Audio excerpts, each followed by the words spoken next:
আসসালামু আলাইকুম।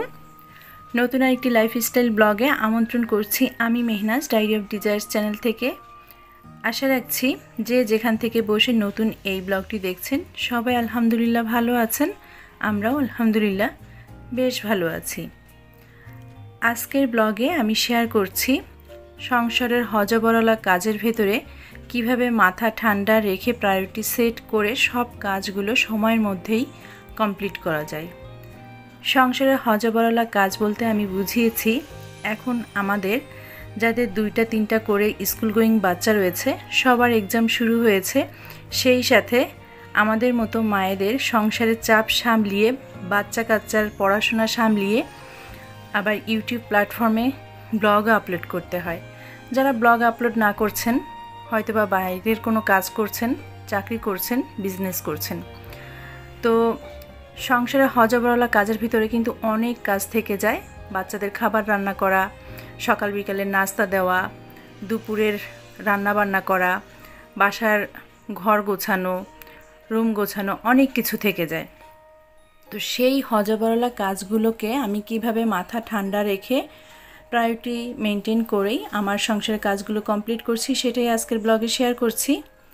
আশা রাখছি এই ব্লগটাও আপনাদের কাছে খুব বেশি ভালো লাগবে। যদি ভালো লেগে যায় তো প্লিজ একটা লাইক দিয়ে ব্লগের বাকি অংশটুকু কন্টিনিউ করে নিতে পারেন। আমার 2টা বাচ্চা, ওদের পরীক্ষার রুটিনটা একটু এলোমেলো পড়েছে, দুজনের একসাথে পড়ে নাই। তো একদিন একজন বাচ্চাকে নিয়ে পরীক্ষা দিতে আমি স্কুলে নিয়ে যাই। বাসায় ফিরি 10:30 থেকে 11:15টার ভিতরে। তো আজ ছিল ওয়াসিফের পরীক্ষা। ওয়াসিফের পরীক্ষা শেষ করে বাসায় এসেছি, আর বাসায় ছিল সুভার বাবা, দুজনেই ঘুমিয়েছিল।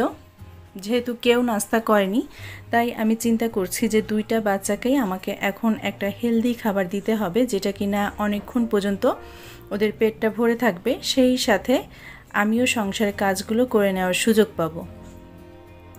হালকা খাবার দিলে হবে কি, একটু পরপর আমাকে ডাকছে, নক করছে, খাবার দাও। তো এই কারণে আমি ওদেরকে একটা ভারী খাবার, নুডলস আর পাস্তা মিক্স করে, সাথে সসেস আর চিকেন নাগেট মিক্স করে একটা নুডলস দিয়ে দেব, যেটা কিনা খেলে ওরা বেশ 2-3 ঘন্টায় থাকতে পারবে। এদিক থেকে কিন্তু আমার টার্গেট রয়েছে পুরা বাসাটাকে, আমার যেহেতু 2 রুমের বাসা, একটা ড্রয়িং ডাইনিং, পুরা বাসাটাকে গুছিয়ে নিতে হবে, আর সেই সাথে দুপুরে রান্নাবান্নাগুলোও কমপ্লিট করতে হবে।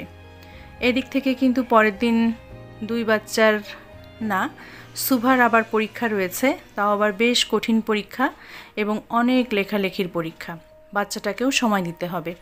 তো এই হজবরলা কাজগুলো কিন্তু আমাকেই করতে হবে। আমার চিন্তা, আমার প্যারা কেউ নেবে না, আমাকেই শেষ করতে হবে সময়ের মধ্যে।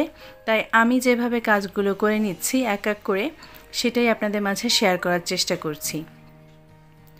নুডলস রান্নাটা হয়ে গেছে, আমি 2 বাচ্চাকে এই যে 2টা বাটিতে সার্ভ করে দিয়েছি, ওরা এখন খাচ্ছে, আমি পানিটা ঢেলে দিলাম। তো এই কাজ করতে করতে দেখি যে একটা পার্সেল এসেছে। আমি নিচে গিয়ে পার্সেলটা নিয়ে এসেছি, এখন আপনাদের সামনেই আমি খুলছি। এটার ভেতরে ছিল একটা বই, বইটার নামটা খুবই সুন্দর, মনের শক্তি। আমার হাজব্যান্ড অর্ডার করেছিল। তো আমি একটু উল্টে পাল্টে নিয়ে যতটুকু বুঝতে পেরেছি সেটা হচ্ছে যে যারা হতাশাগ্রস্ত বা জীবনে অনেক বেশি ক্ষতিগ্রস্ত হয়েছেন, কাউকে টাকা দিয়ে বা কারোর সাথে ব্যবসা করে, বা অনেক সময় আছে না যে খুব হতাশাগ্রস্ত অবস্থায় আমাদের একা লাগে, লোনলি ফিল হয়, তো সেই সব অবস্থা থেকে মুক্তির জন্য এই বইটা পড়তে পারেন। তো যিনি কথাগুলো লিখেছেন আমার কাছে তো অনেক বেশি ভালো লেগেছে। আমি একটু উল্টে পাল্টে যতটুকু যা দেখলাম, এখানে একটা কথা লেখা ছিল, এত ভালো লেগেছে, স্বপ্ন অনেক বড়, কাজ সবই বাকি, সময় খুবই কম। সত্যি কথা, আসলে এই খুব কম সময়ের মধ্যেই আমাদের বাকি কাজগুলো শেষ করে স্বপ্নটাকেও আমাদের বাস্তবায়ন করে নিতে হয়। অনেকটাই কিন্তু আমার আজকের ব্লগের সাথে মিশে গেছে। তো যাই হোক, বইটাকে উল্টে পাল্টে দেখে আমার কাছে খুবই ভালো লেগেছে। আর লিখেছেন সাবিত রহমান, উনি উৎসর্গ করেছেন যারা এই বইটা পড়ে উপকৃত হয়েছেন প্রত্যেকের জীবনেই উনি এই বইটা উৎসর্গ করেছেন। আমিও সময় করে বইটা পড়ব ইনশাল্লাহ। তো আমি কিন্তু এর ভিতরে অফ ক্যামেরায় ভাত বসিয়ে দিয়েছিলাম, ভাতটা রান্না হয়ে গেছে। ভাত হওয়া অবস্থায় বা ভাত যতক্ষণ হচ্ছিল যে সময়টাতে, সেই সময়টাতে আমি আমার পুরা বাসাটাকে গুছিয়ে নিয়েছি। কিছু অভ্যাস কিন্তু আপনাকে প্রতিদিনের কাজ করতে যে সময়টুকু লাগে সেই সময়টার পরিমাণ খুবই কমিয়ে আনে। যেমন আমি রেগুলার আমার বাসাটা গোছাই, এখন কিন্তু আমার বাসা গোছাতে 15 থেকে 20 মিনিটের বেশি সময় লাগে না। আমি যদি দিনের পর দিন এলোমেলো করে রাখি তাহলে কিন্তু একদিন গোছাতে গেলে অনেক সময় লাগে। সেক্ষেত্রে প্রতিদিন গুছিয়ে নিলে কিন্তু এই কাজটা খুব অল্প সময়ের মধ্যে হয়ে যায়। তো ভাত রান্না হতে হতে আমি আমার পুরো বাসাটাকে গুছিয়ে নিয়েছি। এখন কিচেনে এসে দুপুরের রান্নাবান্নার ব্যবস্থা করছি। শাপলা ভাজি করব, গরিবের ইলিশ মাছ ভাজি করব, ডাল ভিজিয়েছিলাম সেটা রান্না করব। ডালে একটু টক আম দিব, কাঁচা আম, সেজন্য আমি ডিপ ফ্রিজটা খুলে কিছু আমের টুকরা বের করে নিচ্ছি। যারা আমার আজকের ব্লগটা দেখছেন, আমার মতো যাদের 2 বাচ্চা 3 বাচ্চা আছে তাদের জন্য আজকের ব্লগটা হবে। অনেকেই আছেন বাচ্চাকে টিচার দিয়ে পড়াচ্ছেন, বাট আমি টিচার না দিয়ে নিজেই হ্যান্ডেল করি এই বিষয়গুলো। তো আমার মতো যারা আছেন তাদের কাছে বেশ খানিকটা উপকারে আসবে। ডিপ ফ্রিজটাকে আবারও আমি গুছিয়ে নিয়ে রান্নাঘরে চলে আসলাম। এখন যে কাজটা করছি, আমাকে আগে দুপুরবেলার খাওয়ার ব্যবস্থা করে নিতে হবে। যেহেতু ভাতটা হয়ে গেছে, একটুখানি পান্তা ভাত রয়েছে, তো সেই পান্তা ভাত তো আর বাবুরা খাবে না, আমি খাবো। মাছ ভাজিটা হলে দেখা যাবে যে বাচ্চা কাচ্চা খেতে পারে বা খাবে। তো আমি এখন গরিবের ইলিশ মাছটাকে লবণ আর হলুদ মাখিয়ে তেলের ভিতরে সুন্দর করে ভেজে নিব। আর এই মাছটা আগের দিন আমি আপনাদের ব্লগে বলেছি আমার খুবই বিরক্ত লাগছে। বিরক্ত লাগলেও কিন্তু কিছু কিছু জায়গায় মাছটা খেতে কিন্তু অসাধারণ লাগে। যেমন আজ আমি পান্তা ভাতের সাথে খাবো, এটা খুবই খুবই মজার ছিল, অসাধারণ ছিল। তো মাছটাকে আমি তেলের উপর দিয়ে এখন ডিপ ফ্রিজের বক্স থেকে আমি যে কাজটা করছি, পেঁয়াজ আর মরিচটা বের করে রাখছি যতটুকু লাগবে আমার মাছ ভাজিতে। আর একটা দুধের প্যাকেট বের করে এনে পানিতে ভিজিয়ে রাখলাম বাচ্চাদেরকে বিকালে নাস্তা দেওয়ার জন্য। মাছটাকে এখন উল্টে পাল্টে নিচ্ছি। তো যারা আজ প্রথমবার আমার এই চ্যানেলটা ভিজিট করছেন আর আপনাদের কাছে যদি আজকের ব্লগের কোথাও কোনো অংশ ভালো লেগে যায় বা উপকারে আসে, তো রিকোয়েস্ট করব আমার চ্যানেলটিকে সাবস্ক্রাইব করে আমার পাশে থেকে যেতে পারেন। পাশে থাকা বেল আইকনের অল অপশনটা সিলেক্ট করে রাখতে হবে, এতে করে নোটিফিকেশনে নতুন নতুন লাইফস্টাইল ব্লগগুলো পৌঁছে যাবে, চাইলেই আপনি সময় করে সেটা দেখে নিতে পারবেন। মাছ ভাজিটা হয়ে গেছে আর আমি এখন একটা সার্ভিং ডিশে সেটা নামিয়ে নিচ্ছি। দুধটা বের করেছিলাম, তো দুধটা হালকা বরফ ছেড়েছে আর বাকিটা রয়ে গেছে। তো দুধটাকে এখন আমি চুলায় দিয়ে গোসল করতে চলে যাব। আমি কিন্তু ডাল বা শাপলা ভাজিটা এখন করছি না, এইটা করতে করতে আমার প্রায় 2:30টার মতোই বেজে গিয়েছিল। তো আমি মিল্ক অর টি যে অপশনটা থাকে ইন্ডাকশন চুলায়, এটা দিয়ে আমি গোসলে চলে যাব। এই অপশনে দিয়ে গেলে দুধটা কিন্তু পড়েও না, হাঁড়িতে যতটুকু অবস্থায় উঠবে উঠে ওখানেই থাকবে। এখন দুপুরবেলায় আমি আর আমার মেয়ে ভাত খেতে এসেছি, আমার ছেলেটা খাবে না। আমি কিছু পান্তা ভাত খেয়ে নিব। তো পান্তা ভাত খাওয়ার জন্য আমি এখানে কিছু মরিচ পুড়িয়ে নিয়েছি, সাথে পেঁয়াজ কেটে নিয়েছি। আর মেয়েটাকে তো গরম ভাতের সাথে মাছ ভাজি দিয়েছি, সে একটু খেলো, বাকিটা টোটালি সে ভাত খায় নাই, মাছটা কোনো রকমে খেয়েছে, খেয়ে সে উঠে চলে গেছে। আর আমি এখানে ভাত খেতে খেতে আসলে চিন্তা করছি মেয়েটাকে একটু পড়তে বসাবো। ভাত খেতে আসার আগে কিন্তু আমি ডালটা সিদ্ধ বসিয়ে দিয়ে এসেছি ইন্ডাকশন চুলায়। তো ডালটা সিদ্ধ হচ্ছে আর এদিক থেকে আমরা মা মেয়ে খেয়ে নিচ্ছি। যেহেতু আমি সুভাকে সকালবেলা সময় দিতে পারিনি, ওয়াসিফকে নিয়ে স্কুলে গিয়েছিলাম পরীক্ষা দিতে, তো আগামীকাল সুভার খুব ইম্পর্ট্যান্ট একটা পরীক্ষা রয়েছে। এখন যদি আমি ওকে না বসাই বা না লেখাই, আমার মেয়েটা কিন্তু বেশ ভুল করবে। তাই আমি খাওয়া দাওয়া শেষ করে আমার মেয়েটাকে পড়তে বসিয়েছি।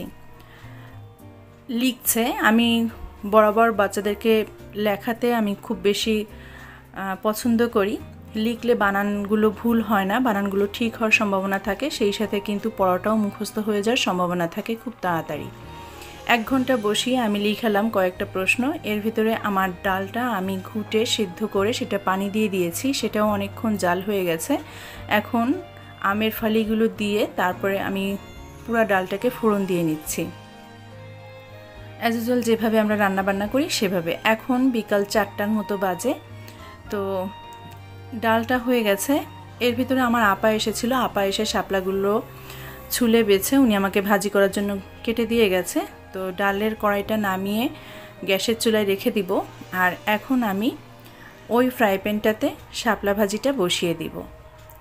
তো একের পর এক কিন্তু আমি কাজ করে যাচ্ছি।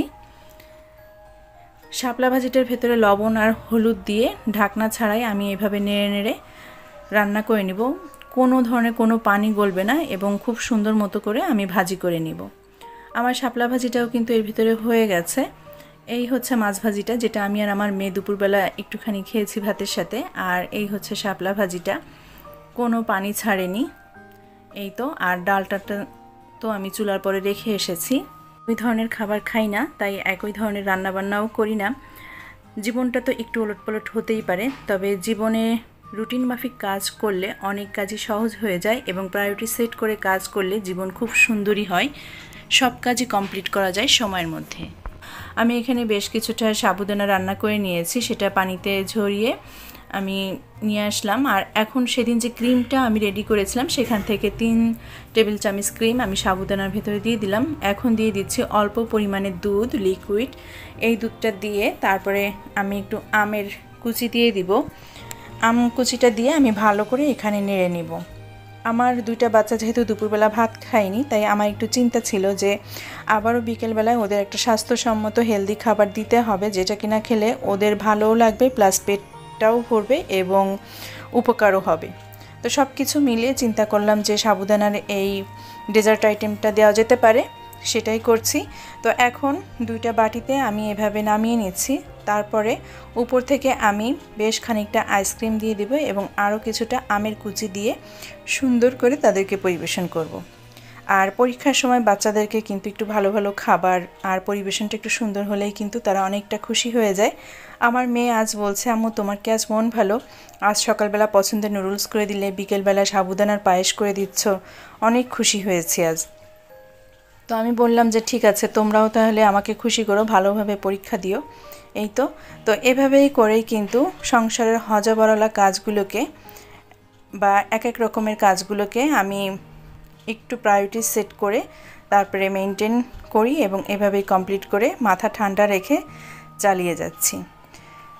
এত মজা হয়েছিল, বাচ্চারা খুবই পছন্দ করে খেয়েছে। 2 বাচ্চা তো খাচ্ছে, সাথে কিন্তু আমি যে মিক্সিং বলটা নিয়েছিলাম, মিক্সিং বলে সব কিছু মিক্স করেছিলাম, সেটার মধ্যে আমিও বসে গিয়েছিলাম। তো বিকালের নাস্তাটা এভাবেই আরেকটা হেলদি নাস্তা দিয়েই শেষ করেছিলাম। এই ছিল আমার আজকের সংসারের কাজগুলো। আশা করছি আমার মতো যে সমস্ত আপুরা রয়েছেন, 2 বাচ্চাকে নিজেই সামলাচ্ছেন, সংসারটাও নিজে হাতে সামলাচ্ছেন, তাদের বেশ খানিকটাই উপকারে আসবে আমার আজকের ব্লগটা যদি পুরোটা দেখেন। তো বিদায় নিচ্ছি, ভালো থাকবেন সবাই, দেখা হবে নেক্সট ব্লগে। আল্লাহ হাফেজ, আসসালামু আলাইকুম।